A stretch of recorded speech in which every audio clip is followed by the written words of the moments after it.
Iran ও যুক্তরাষ্ট্র 2 সপ্তাহের জন্য যুদ্ধবিরতির ঘোষণা দেওয়ার পরও উপসাগরীয় কয়েকটি দেশ তাদের ভূখণ্ডে ক্ষেপণাস্ত্র ও ড্রোন হামলার ঘটনা ঘটেছে বলে জানিয়েছে।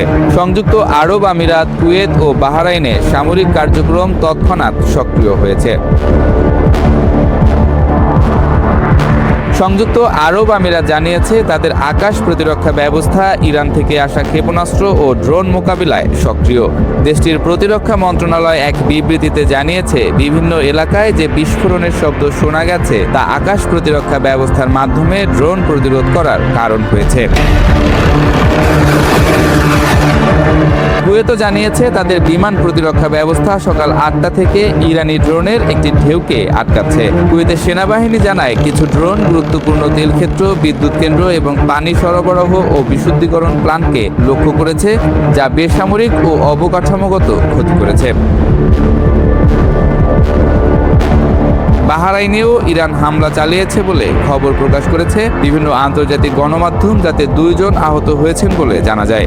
বিবৃতিতে বলা হয়েছে, সিত্রা এলাকায় একটি ইরানি ড্রোন প্রতিহত করার সময় 2 জন নাগরিক সামান্য আহত হয়েছেন এবং কিছু বাড়ি ক্ষতিগ্রস্ত হয়েছে।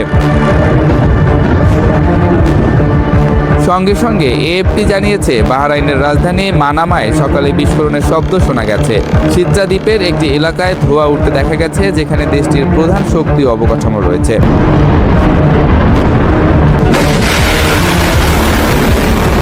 ইরান এখনও এই হামলার দায় স্বীকার করেনি। তবে ইরানি রাষ্ট্রীয় টেলিভিশন জানিয়েছে, বুধবার লাভান দ্বীপের একটি তেল পরিশোধনাগারে হামলা হয়েছে। দমকল কর্মীরা আগুন নিয়ন্ত্রণে আনার চেষ্টা করছেন, তবে কোনো হতাহতের খবর পাওয়া যায়নি।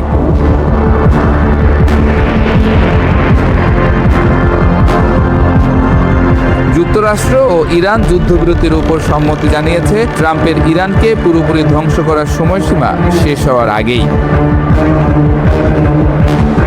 উপসাগরীয় দেশগুলো সাম্প্রতিক সপ্তাহগুলোতে ইরানের ড্রোন ও ক্ষেপণাস্ত্র হামলার মুখোমুখি হয়েছে।